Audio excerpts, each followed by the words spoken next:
오늘은 우리 베델교회가 32살이 되는 날입니다. 우리 교회도 어느덧 32살의 청년이 되었습니다. 모든 인생들이 다 그렇지만 성장에는 아픔이 따르기 마련이죠. 우리 교회도 32살의 청년이 되기까지는 많은 성장통이 있었습니다.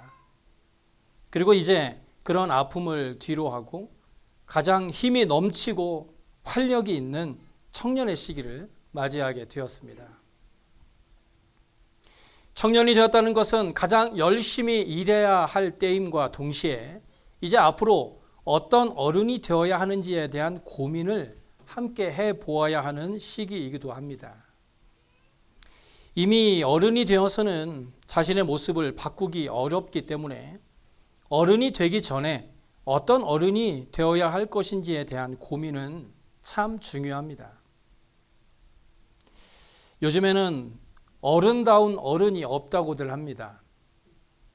요즘 젊은이들 사이에서는 믿을 만한 어른이 없다, 닮고 싶은 어른이 없다고 말합니다. 그렇다면 어른답다라는 건 무엇일까요? 어른다운 어른, 좋은 어른, 부끄러움을 아는 어른, 염치 있는 어른, 밥값하는 어른, 이 어른은 도대체 어떤 어른일까요? 제가 생각하는 어른은 많은 사람들이 존경할 수 있는 사람이 어른인 것 같습니다. 누구라도 그분을 존경할 수 있다면 그런 사람이 진짜 어른이 된 것 아닐까요? 그래서 저는 이제 곧 어른이 될 우리 교회가 어떻게 하면 젊은 세대에게 존경받는 어른이 될 수 있을지에 대해 고민하다 내린 결론은 지금보다는 괜찮은 어른이 되자라는 겁니다. 지금보다는 괜찮은 어른이 되자. 모든 사람들에게 존경받는 어른이 되면 더할 나위 없겠지만 그런 존재가 된다는 것이 결코 쉬운 일이 아니라면 적어도 지금보다는 괜찮은 어른이 되면 낫지 않을까요? 우리가 한 번에 존경받는 어른이 되려고 노력하는 것보다는 오늘보다는 내일이 또 내일보다는 모레가 더 존경받을 만한 어른이 되어 간다면 우리의 삶이 어느덧 존경받는 인생이 되어 있지 않을까요? 그래서 저는 우리 교회도 그런 존경받는 어른과 같은 교회가 되기 위해서 오늘부터 실천해야 할 일이 무엇일까 고민하던 중에 좋은 어른이 되기 위한 첫 번째 시작으로 기도를 생각해 보려고 합니다. 교회가 좋은 어른과 같은 교회가 되기 위해서는 가장 먼저 필요한 것은 기도입니다. 교회가 기도로 기초를 다지지 않으면 절대로 바로 설 수 없습니다. 오늘 본문을 기록한 야고보는 기도의 사람이었습니다. 그의 별명은 낙타 무릎이었는데요. 야고보의 무릎에는 큰 반점이 있었는데 그 반점은 그가 기도를 너무 많이 해서 생긴 것으로 그 무릎이 마치 낙타의 무릎과 비슷했기 때문에 사람들은 그를 낙타 무릎이라고 불렀다고 합니다. 우리는 기도를 하나님과의 대화라고 말하죠. 그만큼 기도를 통해 하나님과 많은 대화, 이야기를 나눌 수 있다는 것인데요. 뿐만 아니라 기도는 그리스도인의 생활에서 가장 큰 능력이기도 합니다. 예수님께서는 요한복음 14장 12절에 나를 믿는 자는 내가 하는 일을 그도 할 것이요 또한 그보다 큰 일도 할 것이라고 말씀하셨어요. 우리가 예수님보다 더 큰 일을 할 수 있습니까? 하지만 예수님께서는요, 기도하는 사람은 예수님이 하셨던 일보다도 더 큰 일도 할 수 있다고 분명하게 말씀하셨습니다. 하지만 많은 성도님들이 이 기도의 진짜 능력을 경험하지 못했기 때문에 기도의 실패자가 되고 맙니다. 나는 간절히 기도했으나 하나님께서 나의 기도를 들어주지 않으셨다는 것이죠. 하지만 그것은 바른 기도를 하지 못했기 때문입니다. 저도 365일을 다이어트를 하고 있지만 항상 다이어트에 실패하는 이유가 무엇일까요? 그렇습니다. 먹을 걸 실컷 먹으면서 말로만 다이어트하고 한다고 하니 살이 빠지겠습니까? 기도도 마찬가지입니다. 자기는 열심히 기도를 한다고 하는데 바른 기도를 하지 않으니까 기도의 능력을 경험하지 못하고 있는 것입니다. 그렇다면 기도를 어떻게 해야 할까요? 사실 기도는 해야 할 때가 있습니다. 물론 성경은요, 쉬지 말고 기도하라 라고 말씀하고 있지만 우리가 반드시 기도해야 하는 때가 있습니다. 그 기도의 때에 대해서 오늘 본문은 가장 먼저 감정적으로 아플 때 기도하라고 말씀해 줍니다. 13절이죠. 너희 중에 고난당하는 자가 있느냐? 그는 기도할 것이라. 여기 고난이라는 말의 헬라어의 의미는 불행을 겪다, 고민에 빠지다 라는 말로 긴장과 갈등 가운데 있다는 말입니다. 즉 야고보가 여기서 말하고 있는 고난은 이 외적인 환경으로 인해 생기게 된 내적인 번민을 말하는 거예요. 즉 재정적인 위기나 인간관계에서의 위기와 같이 외적인 것에서부터 비롯되어 마음이 약해지고 스트레스를 받고 있는 그러한 상태를 말하고 있는 것입니다. 그런데 13절을 다시 보세요. 너희 중에 고난당하는 자가 있느냐? 그는 기도할 것이요. 즐거워하는 자가 있느냐? 그는 찬송할지니라. 여기 보시면요, 고난과 즐거움이 함께 있습니다. 우리의 인생은 오르막과 내리막길, 풍요와 기근, 문제와 기쁨 사이를 오르락 내리락 하면서 살아갑니다. 그래서 사도 바울은 로마서 12장 15절에 즐거워하는 자들과 함께 즐거워하고 우는 자들과 함께 울라고 말씀하잖아요. 여러분들도 다들 그런 경험이 있으실 거예요.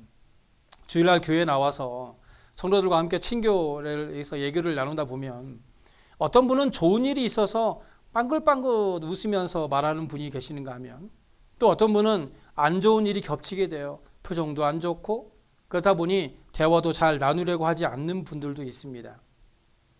그래서 모두가 한자리에 앉게 되면 웃어야 할지 울어야 할지 참 난감할 때가 있죠. 그런데 그럴 때 우리가 취해야 할 행동에 대해서 야고보는요, 고난 당하는 자는 기도하고 즐거워하는 자는 찬송하라고 가르쳐 줍니다. 고난 당할 때는 기도하지 않는 사람들도 기도하게 됩니다. 그런데 행복할 때 행복을 정말 즐기는 사람은 많지 않아요. 마치 지금 주어진 이 행복이 내가 너무 즐거워하면 이 행복이 금방 사라질까 봐 두려운 것이죠.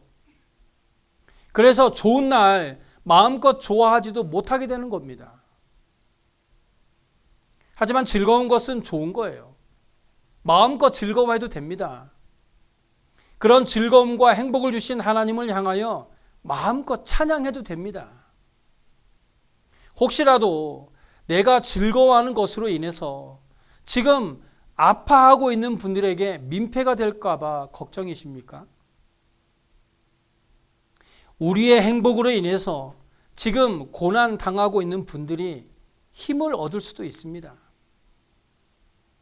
나에게 주어진 고난으로 인해 기도하고 있는 사람이라면 다른 사람의 행복이 질투가 아니라 격려가 되고 힘이 될 수 있다는 거예요.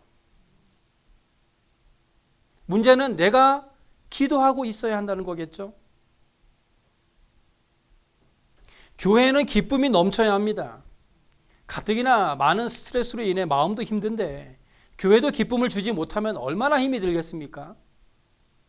즐거워하는 것은 참 좋은 겁니다. 그런데 그런 즐거움이 그리스도인의 생활의 방식이 되어야 돼요. 습관이 되어야 합니다. 즐거움도 습관이 되어야 합니다. 그래서 우리가 고난 중에도 기도하면서 하나님을 찬양할 수만 있다면 이 얼마나 행복한 신앙생활입니까? 우리의 삶의 기쁨과 즐거움이 습관이 되었으면 좋겠습니다. 두 번째로 야고보는요, 아플 때 기도하라고 가르쳐 줍니다. 14절과 15절이죠. 너희 중에 병든 자가 있느냐? 그는 교회의 장로들을 청할 것이요 그들은 주의 이름으로 기름을 바르며 그를 위하여 기도할지니라. 믿음의 기도는 병든 자를 구원하리니 주께서 그를 일으키시리라. 혹시 죄를 범하였을지라도 사하심을 얻으리라.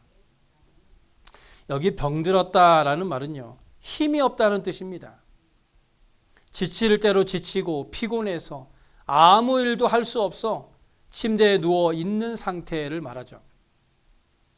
우리가 흔히 겪는 가벼운 질병이 아니라 아주 심각한 병에 걸려서 실제로 아무 일도 할 수 없는 상태를 말합니다. 성경에서는 병에 대해 여러 가지로 말하고 있는데요. 먼저 사망에 이르는 병이 있습니다.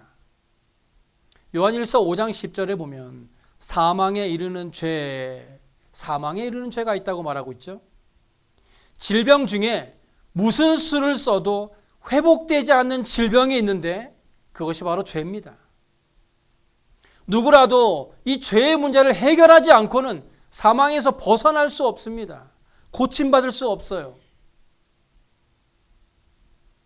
그리고 연단을 위한 병도 있죠.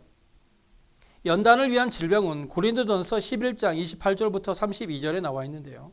특별히 29절에 보면 주의 몸을 분별하지 못하고 먹고 마시는 자는 자기의 죄를 먹고 마시는 것이라 라고 말하고 있는데, 이거는 성만찬에 관한 말씀인데요. 당시의 사람들 중에 이 성만찬을 함부로 대했다가 병에 걸리는 사람들이 있었다고 합니다. 이처럼 하나님은 질병을 통해서 신앙을 연단시키기도 합니다. 또한 하나님의 영광을 위한 병도 있죠. 하나님의 영광을 위한 병이란 하나님께서 그것을 고치셔서 세상에 간증이 되도록 하시는 방법입니다. 요한복음 9장에 보면 날 때부터 맹인된 사람이 있었어요. 제자들은 그 사람을 보며 예수님께 물었습니다. 이 사람이 맹인으로 난 것이 누구의 죄로 인함입니까? 자기 때문입니까? 그의 부모 때문입니까? 예수님께서 말씀하시죠. 이 사람이나 그 부모의 죄로 인한 것이 아니라 그에게서 하나님이 하시는 일을 나타내고자 하심이라. 그리고 예수님께서는 그를 고쳐주셨고 그것은 하나님께 영광이 되었습니다.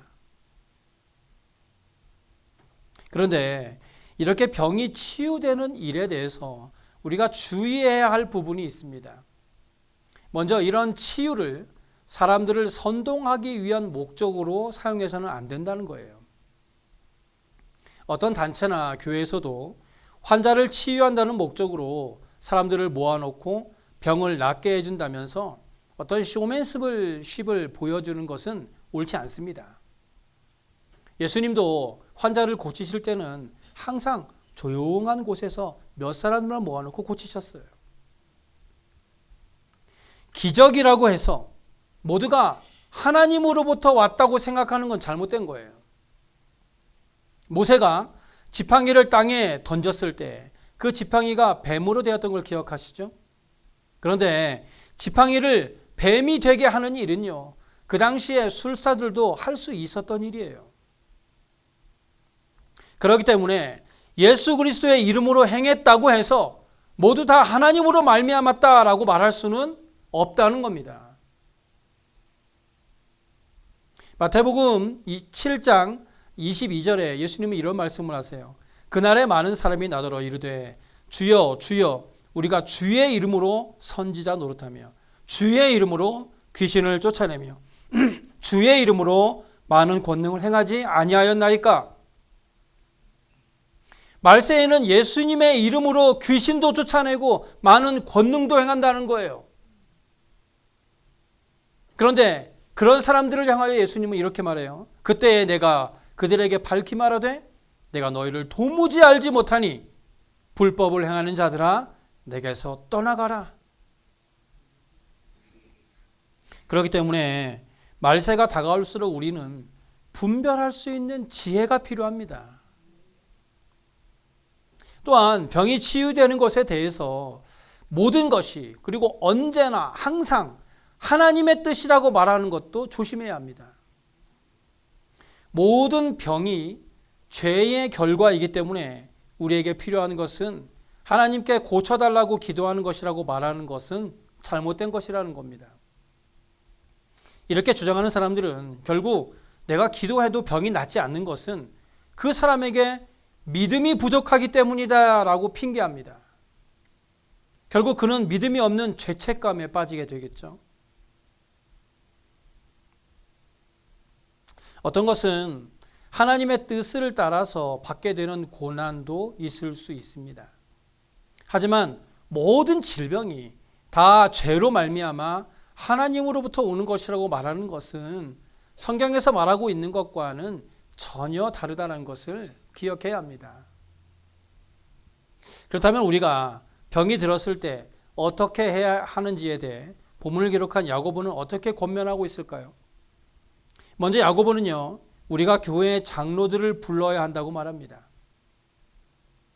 여기서 말하고 있는 장로는요, 교회의 지도자들을 말합니다. 즉, 목사나 장로나 권사나 집사님과 같은 교회의 영적 지도자들을 초청해서 기도해 달라고 요청하라라는 것입니다.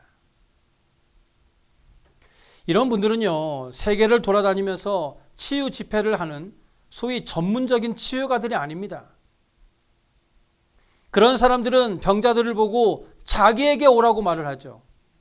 하지만 예수님은요, 모두 병자들에게 직접 다가가셨습니다. 오늘 본문에서도요, 야고보는 교회의 장로들을 청할 것이라고 말했어요. 만약 여러분이 아파서 침대에서 일어날 수 없을 정도로 많이 아프다면 교회의 영적 지도자들을 집으로 초청해서 기도해 달라고 요청하시기 바랍니다. 그리고 이것은 성도들이 교회 안에 소속되어 있어야 한다라는 것을 보여주는 거예요. 모든 그리스도인은 이 믿는 자들로 된 이 교회의 한 지체로서 소속되어 있어야 합니다. 그 이유가 여러 가지겠지만 그 중에 하나가 바로 여러분이 병이 들었을 때 누구를 불러야 할지를 알아야 하기 때문이죠. 교회는 단순히 나와서 예배를 드리고 또한 성도들과 교제하는 모임이 아닙니다.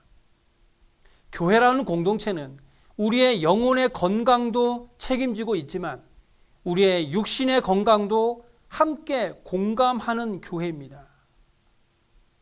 그렇기 때문에 우리가 몸이 아파서 어려움을 당할 때 반드시 교회의 지도자들을 초청해서 기도를 받는 것이 성경적인 일임을 우리는 기억해야 합니다.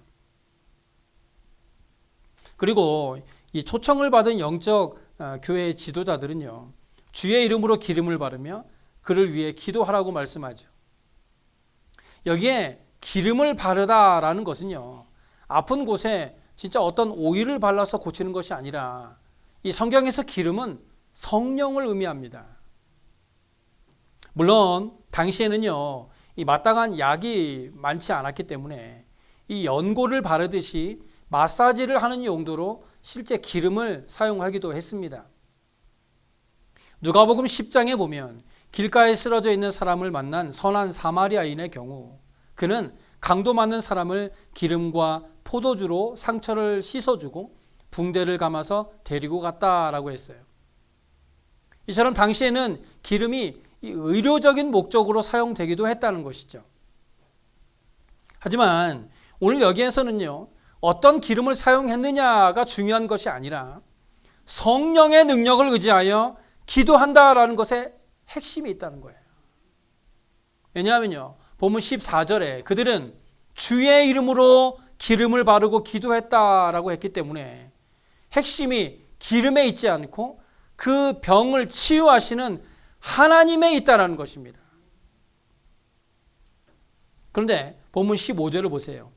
믿음의 기도는 병든 자를 구원하리니 주께서 그를 일으키시리라. 혹시 죄를 범하였을지라도 사하심을 받으리라. 믿음의 기도가 필요합니다. 우리가 기도할 때 믿음을 가지고 기도하면 병도 나을 뿐만 아니라 죄 사함도 받게 된다는 거예요. 여기서 믿음의 기도와 죄를 연결시키고 있는 이유는 질병과 죄가 연관이 있기 때문이죠. 모든 질병이 죄의 원인은 아니지만 죄와 어느 정도의 연관성은 있다는 거예요. 우리가 하나님의 말씀에 순종하지 않고 하나님의 말씀에 어긋난 생활을 하게 되면 우리의 몸이 그것에 대하여 질병으로 나타나게 됩니다. 만약에 내가 내 몸을 돌보지 않는다면, 즉 잘 먹지도 않고 잘 자지도 않고 적절히 운동도 하지 않는다면 온갖 종류의 병이 찾아올 것이라는 것은 너무 잘 아는 상식이죠. 마찬가지로 빌립보서 4장 6절에 이렇게 말씀하고 있는데요. 아무것도 염려하지 말고 다만 모든 일에 기도와 간구로 너희 구할 것을 하나님께 아뢰라 라고 말하고 있는데, 이 하나님의 말씀을 따르지 않고 세상 일로 염려하고 근심하고 있다면 스트레스로 인해 무슨 병이 걸려도 걸리게 될 것인데 그 책임은 누구에게 있느냐? 나에게 있다는 거예요. 그러니까 우리가 하나님을 의지하지 않는 것 자체가 죄를 짓고 있는 것입니다. 그러다 보니까 하나님을 의지하지 않는 것이 죄로 이어지고 그 죄는 결국 우리의 몸에 질병을 가져오게 되는 결과를 낳게 된다는 것입니다. 그렇다면 오늘 본문의 말씀처럼 믿음으로 기도하면 모든 질병이 다 나을 수 있을까요? 그렇지 않습니다. 제가 믿음으로 기도해도 모든 질병이 낫지 않는다고 하니까 무슨 목사가 그런 말을 하느냐라고 생각하십니까? 만약 우리가 기도하는 것을 하나님께서 다 들어주신다면 이 세상이 어떻게 될까요? 즉 우리가 믿음을 가지고 기도해도 병이 낫지 않는다거나 결국 죽음에 이르게 되는 결과를 맞이하게도 된다는 거예요. 그럴 수도 있다는 거죠. 사도 바울에게도요, 꼭 치료하고 싶은 육신의 질병이 있었어요. 그래서 그는 하나님께 간절하게 3번이나 기도했습니다. 하지만 그런 그의 믿음의 기도에 대한 하나님의 대답은 내 은혜가 내게 족하도다. 이는 내 능력이 약한 데서 온전하여진다고 하는 대답이었습니다. 그러면서 이 사도 바울이 깨달은 것은 자신의 육신의 연약함으로 인하여 그리스도의 능력이 자신에게 머물게 되었다라는 것입니다. 믿음의 기도를 통해 이루어지는 은혜를 경험함으로 감사할 수도 있겠지만 기도가 응답되지 않는 것으로도 하나님의 은혜를 경험할 수도 있다는 겁니다. 꼭 기도가 이루어져야만 하나님께 감사할 수 있느냐, 그것도 아니라는 거예요. 치유를 위해 가장 필요한 것은 죄의 자백입니다. 그런데 많은 성도들이 죄를 자백하기보다는 감추고 위장하죠. 우리의 죄를 하나님 앞에 고백하는 것은 내가 하나님만을 의지합니다 라고 하는 그 고백의 시작입니다. 그런데 그런 고백은 곧 믿음으로 이어져서 믿음의 기도가 되고 하나님의 능력을 나타내는 기도의 힘을 발휘하게 된다는 거예요.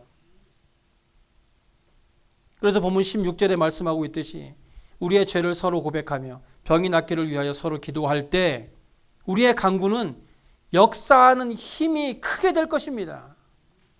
바로 우리의 기도에서 하나님의 놀라운 치유의 역사들이 일어나게 된다는 것입니다. 그렇다면 누가 기도할 수 있을까요? 오늘 본문에도 교회의 영적 지도자들을 초청해서 기도를 받으라고 하니까 꼭 기도가 어떤 특정한 사람들만 할 수 있는 것으로 생각합니다. 그래서 야고보는 본문 17절에 엘리야 선지자를 예를 들어 말씀하죠. 엘리야는 우리와 성정이 같은 사람이로되 그가 비가 오지 않기를 간절히 기도한즉 3년 6개월 동안 땅에 비가 오지 아니하고 다시 기도하니 하늘이 비를 주고 땅이 열매를 맺었다. 이것은 열왕기상 19장에 나오는 갈멜산에서의 사건을 말하죠. 제가 얼마 전에 설교를 했었는데요. 엘리야는 400명이나 되는 바알 선지자들을 두려워하지 않고 하나님을 의지하여 기도하자 하늘에서 불이 내려지고 결국 비가 내리는 기적을 보여줍니다. 그런데 그런 능력을 보였던 이 엘리야 선지자도 이세벨이라는 한 여자가 무서워 도망하다가 로뎀나무 아래에서 죽으려고 했던 선지자입니다. 그때 엘리야는요, 두려움, 원한, 죄책감, 분노, 외로움, 그리고 염려가 가득했던 사람이었습니다. 오죽했으면 로뎀나무 아래에서 자살하고 죽으려고 그랬을까요? 야고보가 여기서 굳이 엘리야 선지자를 언급하고 있는 것은 하나님의 위대한 선지자일 것만 같은 엘리야도 우리와 같은 연약한 사람이라는 겁니다. 즉 하나님의 어떤 특별한 능력을 가진 사람만이 하나님께 기도할 수 있는 것이 아니라는 거예요. 우리가 완전하지 않아도 얼마든지 기도의 응답을 받을 수 있다는 겁니다. 기도는 우리와 같이 평범한 사람들을 위한 것입니다. 저와 여러분 같이 평범한 사람들이 믿음을 가지고 간절히 기도할 때 하나님께서는 그 평범한 사람의 간절한 기도에 응답해 주시는 것입니다. 그래서 우리와 같이 평범한 사람들을 위한 기도에 대한 이 야고보의 제안은요, 야고보 1장 6절에 오직 믿음으로 구하고 조금도 의심하지 말라는 겁니다. 하나님을 온전히 신뢰하라는 겁니다. 기도는 어려운 것이 아닙니다. 기도는 목사나 장로님이나 권사님들만 하는 것이 아니에요. 내가 하나님을 믿는 그리스도인이라면 기도해야 합니다. 내가 도저히 감당할 수 없는 문제에 부딪혔다면 기도해야 합니다. 육신의 질병으로 고통을 당하고 있다면 기도해야 합니다. 우리가 믿음으로 기도할 때 평범한 우리들의 삶에 하나님의 놀라운 역사가 일어날 줄로 믿습니다. 이제 어른이 되어가는 우리 베델교회가 정말 좋은 어린이 되기 위해 모두가 기도의 용사들이 되어서 기도함으로 질병이 치유되고 기도함으로 상처받은 마음도 치유되고 기도함으로 부흥하는 좋은 어른 같은 우리 베델교회가 되어지길 간절히 소원합니다. 기도하겠습니다.